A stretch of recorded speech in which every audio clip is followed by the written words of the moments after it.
COVID has been for the economy, and still more to come. So if we go looking at the first slide here, let's take a step back to the Great Recession of 2008, 2009 period. Before then, the Federal Reserve used to tweak monetary policy by using interest rates. Their tool was largely based on adjusting the interest rates in the economy, the short-term interest rates. And then Ben Bernanke really believed that we were not going to recover strongly from the Great Recession without additional tools. So they started monetary easing, which was the Federal Reserve buying securities in the market, mostly treasuries, but they also did mortgage-backed securities. And that, you can see, if you can see the 2009 timeframe, there's a quick jump and then sort of a gradual rise as QE1, QE2, QE3 played out over the next 5 years. Meanwhile, Europe and Japan got in on the act, others got in on the act on quantitative easing. Then you see a plateau from 2014 to about 2019. And that was really there was no need for that type of quantitative easing anymore, that type of monetary stimulus. And actually the Fed started unwinding their portfolio of holdings, which was over 4 trillion, a little bit in the 2018 timeframe. That quickly stopped when there was a nasty market reaction. And then what happened here in early 2020, you can see that the Federal Reserve's balance sheet went from 4 trillion to now it's pushing up close to 8 trillion. Now, it took a decade to get close to 4 trillion from the original start of quantitative easing. We've added about $4 trillion to the Federal Reserve's balance sheet in about a year. That is just an insane amount of money sloshing around the financial system. The Federal Reserve had so many programs, they're buying anything and everything. One could question whether they should have been doing that. Some of their corporate buying, they're buying Apple bonds at 1.5% yields where the bond price is 120. That's certainly not staving off dire liquidity situations in the market. But really the big thing is they bought so much in such a short period of time, 4 trillion. And that has created just a really just crazy situation with so much liquidity sloshing around. And then on the flip side of that, you have monetary stimulus and you have fiscal stimulus. Fiscal stimulus is what the government spends. Monetary stimulus is what the Federal Reserve is doing. On the chart on the right side, you can see deficits. Once COVID hit March of 2020, the red dots, you can see a huge spike in federal spending, where we finished last year with a $3 trillion deficit. That's about 15% of our GDP, a really large number.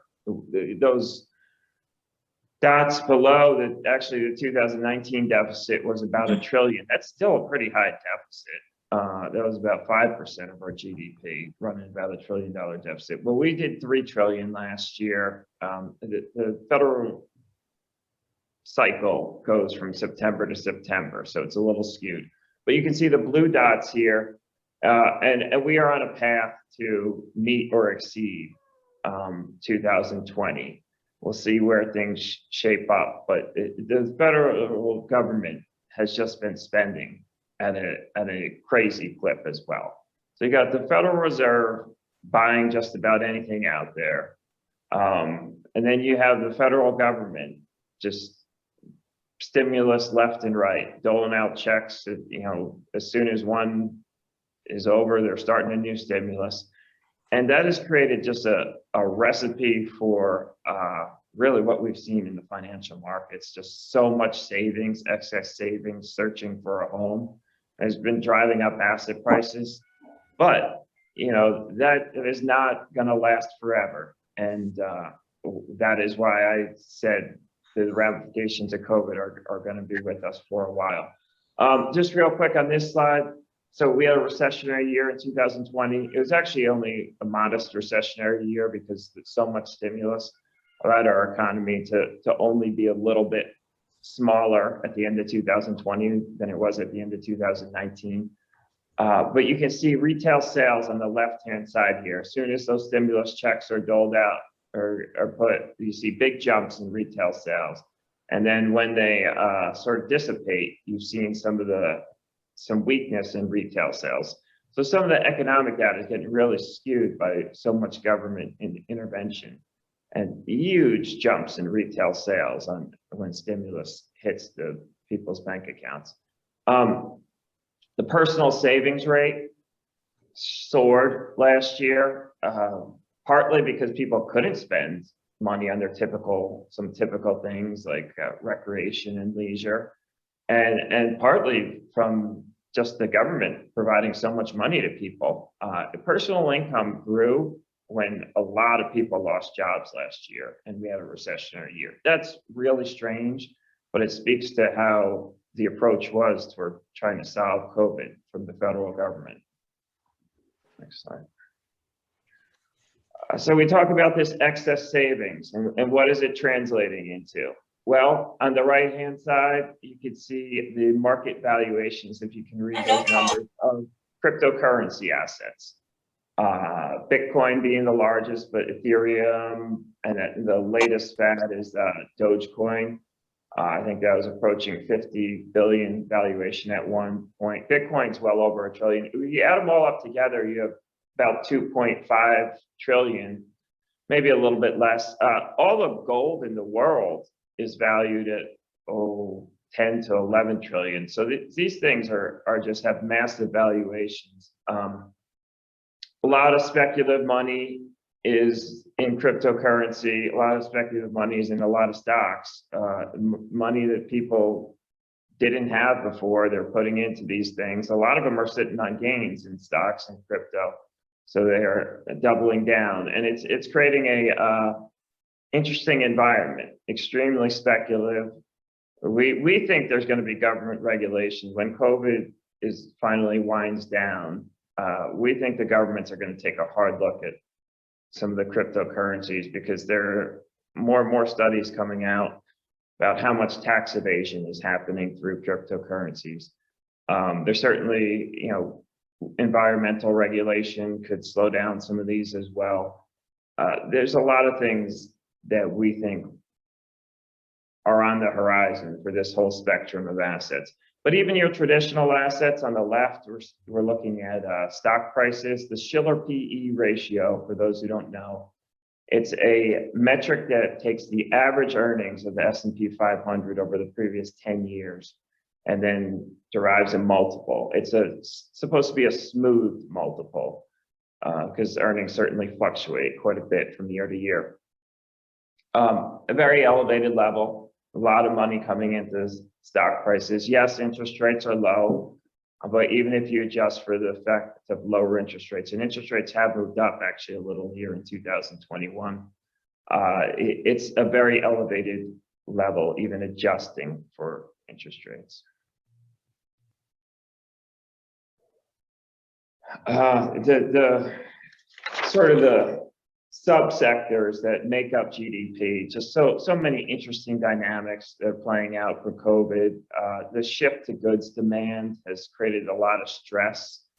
What I'm showing you here on the left-hand side is lumber prices, and they are above 1,300 in the sort of the main index that's tracked, and you can see just how sharp that rise is. It's just unprecedented. You could put any number of commodities up here, and they're going to have a strong upward to the right graph between early 2020 and now. But lumber seems to take the cake. I mean, it's just soared. And a part of that is this sort of belief that everyone's going to have future flex work policies. The home market is very strong, as many of you probably know anecdotally. And it's created some just interesting dynamics in the market, this goods demand. On the right, I'm showing you the Shanghai Containerized freight index, that is one of the largest freight indices. Supply chain challenges left and right. Why are these challenges occurring? Well, goods demand is actually quite strong. It finished 2020 positive. It's significantly positive, continuing into 2021. As people are getting these stimulus checks, they're buying goods. They are not necessarily spending on the typical service categories that are more domestic based. They're spending on goods, which a lot of goods are manufactured overseas. So we've seen some significant supply chain challenges that are playing out because of COVID, and more to come on that front. So what creates a bubble? Well, excess creates a bubble. The housing bubble of 2007 really was created by people buying houses at any price without putting any money down. The government usually has a hand in creating a bubble. Government policies, in my opinion, definitely can lead to bubble risks. And what we've seen with the current government is yes, COVID is a very big problem that required a very big response, but the response has been just so massive that it is creating definite risks going forward. What does the economy look like in 2022, latter part of 2022, when people work down some of the excess savings that they have? Can our economy sustain itself on its own? We're becoming addicted to stimulus at this point. These are important questions. We have another bill coming forth. With this one, actually, is not just to put money in people's pockets. This one is to spend some money on infrastructure, things like broadband and even roads and highways, some of those type of initiatives. The difference with this one is the government is not going to try and rely on the Federal Reserve to finance it. They are working to finance it with taxes. It also would be phased over a decade, so the hit wouldn't be so immediate. That remains to be seen what happens there, but there's going to be more talk of that in the news as we get into the summer months. And that's going to be financed. The goal is to finance that with higher taxes on corporations. Well, that's a direct hit to profits, to companies that we all are invested in. So that one's very relevant. Could help grow the economy, but at the expense of profits of corporations, which would be a hit to the stock market. We're going to see inflation in 2021. Base effects of the initial shock of COVID in 2020 is going to lead to there being high inflation year-over-year numbers. But we're also seeing just soaring goods demand, people with stimulus checks, they want to spend it. And I mean, even the service categories, the hotels and such, are getting back in the game of raising prices. So there's going to be inflation in 2021. How much is transitory versus sticky? Does this extend into 2022? That's a big deal, because there are definitely people who think after this surge in economic growth in 2021, things are going to really stall out, and then inflation will be just sort of a one-off 2021 phenomenon. Others think there could be some stickiness that plays well out into 2022. So we're paying attention to that. Will the services industry truly recover from COVID? Are people's habits going to change? Transportation services, some of those type of dynamics. Will people work 2 or 3 days from home? Certainly there's going to be a lot less transportation. Do people enjoy some of the good spending more than sort of the eating out type spending that had been more prevalent before COVID? We doubt that's an area that could see some permanent changes. And then really one of the elephants in the room is the Fed will stop buying securities later on this year. Is that going to lead to any sort of panic that the excess liquidity that is sloshing around and driving up asset prices will cease? And will that create some selling?